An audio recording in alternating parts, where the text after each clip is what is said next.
Kumusta mga ka-Diskarte Chicks? Welcome back sa ating channel na kung saan ang usapin tungkol sa diskarte sa pag-ibig. Ngayon, pag-uusapan natin ang 6 tips para hindi ka baliwalain ng isang babae.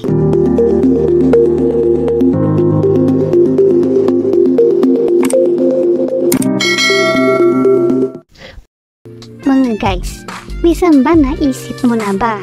Bakit kaya may mga lalaking halos walang ka-effort ay nakukuha niya ang atensyon ng mga babae?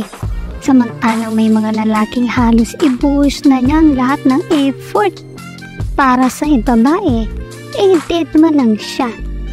Ang totoo niyan mga ka-Diskarte Chicks, talagang may mga katangian talaga ang ilang lalaki na wala ang iba. Pero, hindi ibig sabihin hindi mo ito pwedeng gawin. Pwede. Sa video na ito, ay pag-uusapan natin ang mga pwede mong gawin ngayon na mismo para hindi ka baliwalain ng halos kahit sino babae. Madalas may mga lalaki na akala nila kapag super sweet o super bait sila sa mga babae, ay akala nila ito na ang formula para agad-agad magka-jowa sila. Naku, baka magulat kayo mga guys. Hindi naman siguro bago sa inyo na makakita kayo ng isang magandang babae na ang jowa ay mukhang ewan o mukhang basakulero. Naku, minsan iisipin mo, ano kaya nakita niya sa lalaking yan? Mas gwapo naman akong di hamak dyan ha. Minsan sisisihin mo pa ang babae sa ganung pag-iisip niya, pero huwag alalahanin mong by nature ang babae ay sadyang ganyan talaga. Ang ibig ko sabihin ay normal lang sa babae ang maghanap ng isang dominanteng lalaki, katulad ng ibang hayop o halimbawa na lamang sa mga layon. Ang babaeng layon ay kadalasang napapangasawa ang lalaking layon na dominante sa kanilang tribo. Tinitingnan nila ito kasi likas sa mga babae na gusto nilang makita na ang kanilang magiging mga anak ay manggagaling sa isang dominanteng lalaki. Number 1. Reliyoso o makadiyos. Guys, sa panahon ngayon, bihirang-bihira na rin sa mga lalaki ang makadiyos o reliyoso. Pero alam nyo ba, napakalaking bagay din sa amin kung ang magiging partner namin ay may takot sa Diyos. Kasi kung ang isang tao ay may takot sa Diyos, alam naming iiwas siya sa mga hindi kanais-nais na bisyo tulad ng pagsusugal, pag-aadik, paglalasing, paninigarilyo, etc.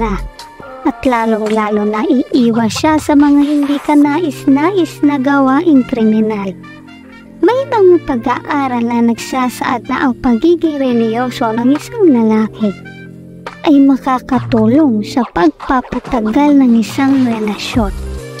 Hindi mo naman kailangan maging pastor o anuman. Yung bang paminsan-minsan ay napag-uusapan ninyo ang Diyos sa buhay ninyo ay sapat na sa aming mga babae para mas lalo kang mapansin. Number 2. Kumpiyansa. Isang katangian na hinahanap-hanap namin sa isang lalaki ay yung kumpiyansa o abilidad ng lalaki na magawa ang mga dapat niyang gawin. Tinitingnan namin sa aming manliligaw kung ikaw ba ay may kakayanang gawin ang mga inaasahang gawain mula sa isang tunay na lalaki. Kaya mo bang mag-provide sa aming pangangailangan o kaya mo ba akong ipagtanggol? Kaya kung kulang ka sa departamentong ito, dito ka magsimula. Simulan mo na i-develop ang kumpiyansa mo sa sarili mo. Para sa mga may kakulangan naman sa kumpiyansa sa sarili, pwede mo itong remedyohan. Papaano? Mag-focus ka na i-develop mo ang kahinaan mo. Halimbawa, tignan mong mabuti ang physical na kaanyuan mo sa salamin. At tignan mong mabuti kung kailangan mong mag-improve pa. Kung mataba ka, edi mag-reduce ka. O kung payat ka, magpakataba ka ng kaunti. Get in shape. Gawin mo na ang lahat ng dapat mong gawin para magmukhang attractive ka. Kasi kung ikaw mismo ay hindi maganda ang tingin mo sa sarili mo, paano na kaming mga babae? Hindi sekreto na ang mga lalaking maganda ang katawan ay mas attractive sa amin kesa sa walang shape. Ganon din naman kayong mga lalaki, hindi ba? Mas na-attract kayo sa babaeng sexy at curvy, hindi ba? Kapag sinimulan nyo maging seryoso sa pangangalaga ng katawan ninyo, makikita ninyong aangat automatic ang kumpiyansa ninyo sa sarili nyo. At mapapansin niya ng mga babae. Maniwala kayo. Number 3. Mapagbigay. Kapag ang lalaki na niliyo sa amin ay likas na mapagbigay, ay malaking bagay ito sa amin mga guys. Bakit? Kasi makikita namin ang kagandahang loob mo sa ibang tao. Yung nag-e-effort ka na magbigay ng kung ano-anong bagay sa ibang tao. Sa mga less fortunate o sa mga dukha. Yung wala kang tinuturing na tao sa paligid mo at hindi mo tinitignan na mas higit ka sa ibang tao. Yung talagang may puso ka na makipagkapwa-tao sa oras ng pangangailangan. Pero bago tayo magpatuloy, kung hindi ka pa nakakapag-subscribe, baka naman i-hit mo ng subscribe button at ang notification bell para updated kayo sa mga susunod ko pang video. Number 4. Maging kengkoy ka. Ilang beses ko na ito in-emphasize sa mga dating video ko mga guys. Kung masyado ka seryoso sa buhay ay baka hindi ka seryosohin ng babae. Oo, may panahon na gusto namin seryoso ang lalaki.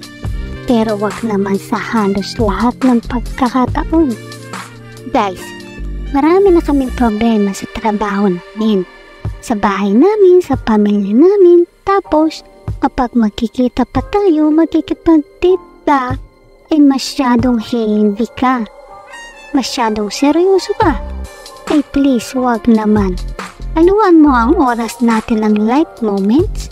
Kung hindi ka pa marunong magpatawa, mag-aral ka ng ilang knock-knock jokes naman. At practicein mo yan bago tayo magkita.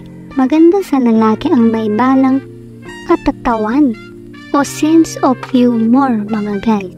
Katulad ng ibang katangian, ang pagiging komedyante na pag-aaralan din. Isipin nyo paano nyo kami mapapatawa ng natural. Remember, girls just wanna have fun. Number 5. Matatag. Palagay ko mga guys, sobrang kahinaan namin ito mga babae. Yung kapag nakikita namin ng isang lalaki, ay sobra ang katatagan niya sa hamon ng buhay. Halimbawa, magkaroon ng trahedya sa pamilya niya. At nakikita namin kahit ganun ang nangyari, ay matatag pa rin siya.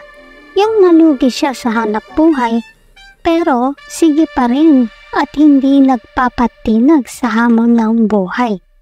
Gusto at tinahanap namin yan sa mga lalaki kasi alam namin na sa ganyang klaseng lalaki may maaasahan kaming security na kahit ano pa ang mangyari, hindi siya patitinag at aayusin niya anumang gusot o pangyayari sa buhay. Pero bago tayo magpatuloy, kung hindi ka pa nakakapag-subscribe, baka naman i-hit mo ng subscribe button at ang notification bell para updated kayo sa mga susunod ko pang video. Number 6. Magpakagwapo ka. Okay, sasabihin mo hindi ka naman physically gifted o hindi ka naman gwapo, hindi ba? Bakit nakakakita ka ng magagandang girls na hindi naman kagwapuhan ang kadate. Kung hindi ka naman talaga kagwapuhan, meron ka pa rin pwedeng gawin. Una, magpagupit ka. Pangalawa, mag-ahit ka. Pangatlo, magpabango ka. Pang-apat, magsuot ka ng malinis na damit. Panglima, palaki ka ng katawan.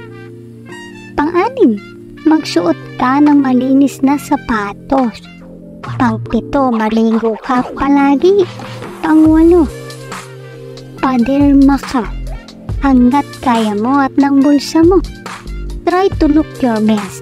Guys, real talk tayo dito ha. Hindi ka na nga likas na kagwapuhan, tapos hindi ka pa naliligo.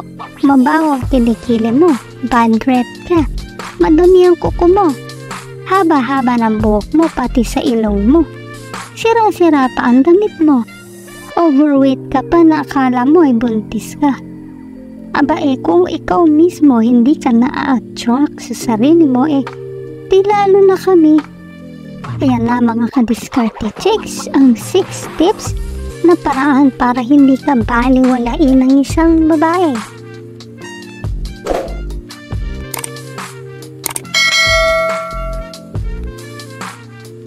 Kung nagustuhan mo ang video na ito, huwag kalimutang mag-like, share, and subscribe para sa iba pang useful na content. Maraming salamat sa panonood. Hanggang sa susunod na video, let's spread love.